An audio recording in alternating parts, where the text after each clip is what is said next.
नमस्कार, मैं सत्यदेव चौधरी, राष्ट्रीय अध्यक्ष सत्य बहुमत पार्टी, आज आपके सामने बिहार विधानसभा चुनाव 2020 में सत्य बहुमत पार्टी को कॉमन चुनाव चिन्ह न देने के विषय के ऊपर आपके सामने अपनी कुछ बातें रखने का प्रयास करूंगा। बहनों भाइयों, सत्य बहुमत पार्टी आने वाले बिहार विधानसभा 2020 के चुनाव में भाग लेगी। चुनाव में भाग लेने के लिए पार्टी ने माननीय चुनाव आयोग को कॉमन चुनाव चिन्ह के लिए आवेदन किया था। प्रथम तो आवेदन का उत्तर ही बहुत विलंब से मिला और जब उत्तर मिला तो जानकर आश्चर्य हुआ कि कॉमन चुनाव चिन्ह का आवेदन अस्वीकार कर दिया गया। कॉमन चुनाव चिन्ह का आवेदन अस्वीकार करने का कारण बताया गया कि सत्य बहुमत पार्टी को इससे पूर्व चुनाव में भाग लेने के लिए 2 बार कॉमन चुनाव चिन्ह मिल चुका है। पहला लोकसभा 2019 के चुनाव में और दूसरा दिल्ली विधानसभा 2020 के चुनाव में, और दोनों ही बार पार्टी 1% वोट लेने में असफल रही। इसलिए इस परिस्थिति में 2 से अधिक बार कॉमन चुनाव चिन्ह न देने के लिए किसी नियम का हवाला देते हुए चुनाव आयोग ने बिहार विधानसभा चुनाव 2020 में भाग लेने के लिए तीसरे अवसर के आवेदन को अस्वीकार कर दिया। चुनाव आयोग एक संवैधानिक, निष्पक्ष और स्वतंत्र संस्था है जिसकी जिम्मेवारी चुनाव के माध्यम से भारत के लोकतंत्र को शक्तिशाली बनाने के लिए सभी राजनीतिक दलों को बिना भेदभाव और पक्षपात के चुनाव में भाग लेने के लिए समान अवसर देना है। चुनाव आयोग के ऐसे अलोकतांत्रिक नियम जो राजनीतिक दलों को चुनाव में भाग लेने से रोकते हैं या प्रोत्साहित नहीं करते, कितने ही प्रश्नों को जन्म देते हैं। जैसे नंबर 1, लोकतंत्र को शक्तिशाली चुनाव में भाग लेकर बनाया जा सकता है या ऐसे नियमों से जिनसे चुनाव में भाग न लिया जा सके या चुनाव में भाग लेना कठिन हो जाए। 2, इस प्रकार के नियम होने से देश की राजनीति पर मुट्ठी भर राजनीतिक दलों का एकाधिकार नहीं हो गया। नए राजनीतिक दलों के लिए विकल्प बनाने का अवसर लगभग समाप्त हो गया।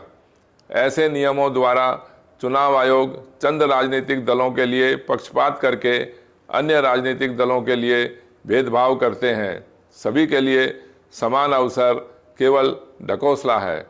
नंबर 4, चुनाव आयोग कौन सी भ्रष्ट राजनीति से प्रभावित हैं जो इस प्रकार के अलोकतांत्रिक नियम बनाने को विवश होते हैं।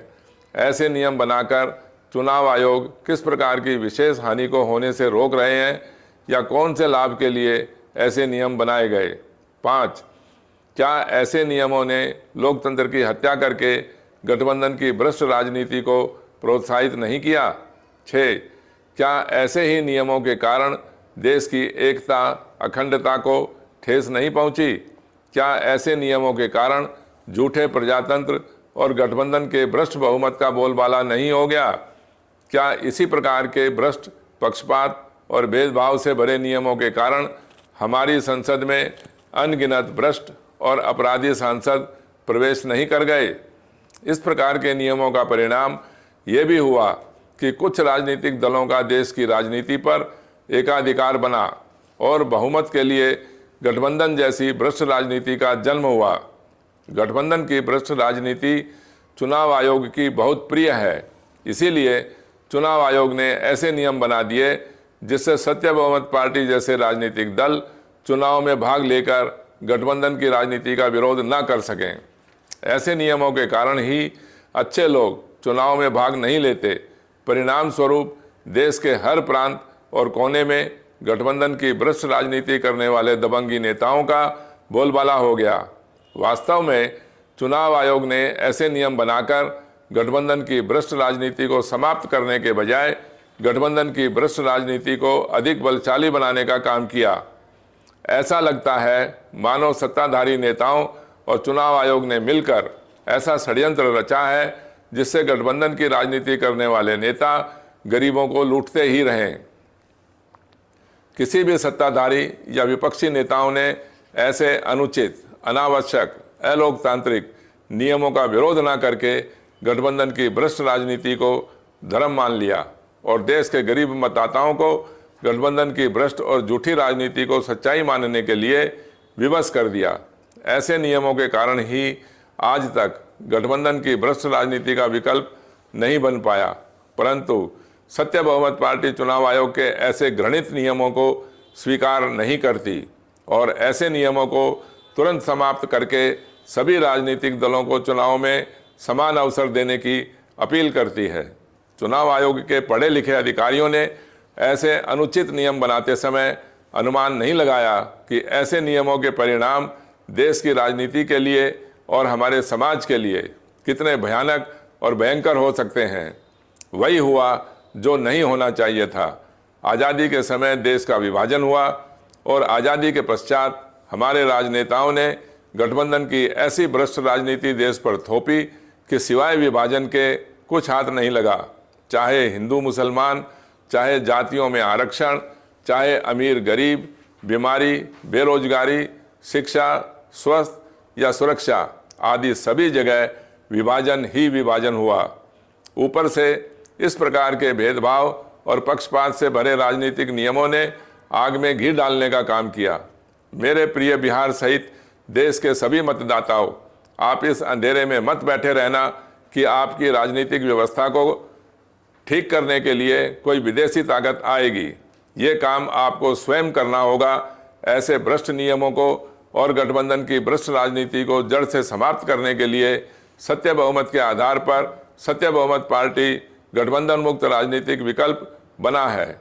यदि चुनाव आयोग सत्य बहुमत पार्टी को कॉमन चुनाव चिन्ह नहीं भी देता है, तब भी आने वाले बिहार विधानसभा और देश में होने वाले सभी चुनावों में सत्य बहुमत पार्टी भाग लेगी।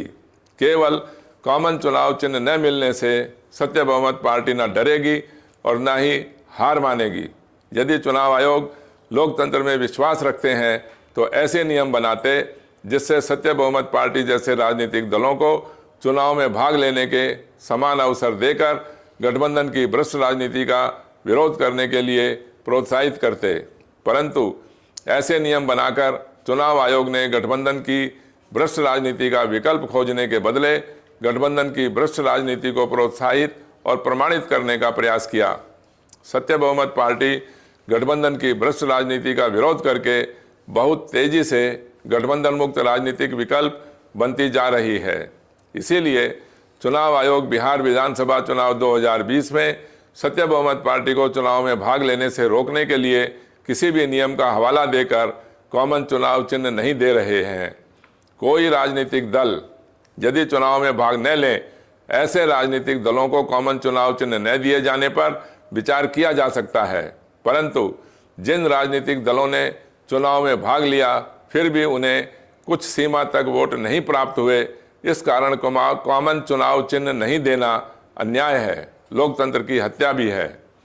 चुनाव से पहले जब चुनाव आयोग मतदाताओं को वोट डालने के लिए विज्ञापन करते हैं तो क्या चुनाव आयोग गठबंधन की भ्रष्ट राजनीति करने वाले राजनीतिक दलों को ही वोट डालने के लिए विज्ञापन करते हैं?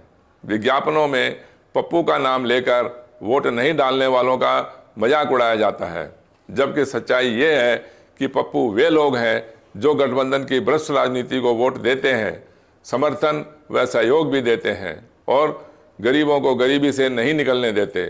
लोकतंत्र को स्वीकार किया है तो लोकतंत्र से डरते क्यों हो? ऐसे नियम बनाने का साहस करो जिससे सच्चा और मजबूत लोकतंत्र बने। अलोकतांत्रिक नियमों का विरोध करके ऐसे नियमों को जड़ से समाप्त करने के लिए सत्य बहुमत पार्टी 2020 में होने वाले हर चुनाव में भाग लेगी। आपसे अपील है कि उत्साहित होकर चुनाव में भाग लेने के लिए सत्य बहुमत पार्टी से संपर्क करें। समझकर और सत्य बहुमत की राजनीति से सहमत होकर सत्य बहुमत पार्टी को अपना वोट, समर्थन व सहयोग देकर भारत को विश्व का सर्वश्रेष्ठ, स्वाभिमानी, शक्तिशाली और समृद्ध राष्ट्र बनाने में सहयोगी बनकर गर्व का अनुभव करें। विशेष रूप से देश के छात्र छात्राओं को आह्वान करता हूं कि सत्य बहुमत की क्रांति को सफल बनाने के लिए बढ़ चढ़कर भाग लेकर जागरूक मतदाता और जिम्मेवार नागरिक होने का परिचय दें। सत्य बहुमत की राजनीति पर चर्चा करने के लिए आप कभी भी समय निश्चित करके मेरे से मिलने का कार्यक्रम बना सकते हैं। जो लोग सत्य बहुमत की राजनीति से सहमत होकर सक्रिय कार्यकर्ता सदस्य के रूप में भाग लेने के इच्छुक हैं, कृपया ईमेल या व्हाट्सएप द्वारा संपर्क करें। वीडियो देखकर लाइक, कमेंट, सब्सक्राइब और शेयर करें। आपके सुझाव, सहयोग और समर्थन की प्रतीक्षा में परमपिता परमेश्वर से प्रार्थना करता हूं कि हम सबको स्वस्थ व प्रसन्न रखे। गठबंधन मुक्त सत्य बहुमत जिंदाबाद जिंदाबाद। धन्यवाद।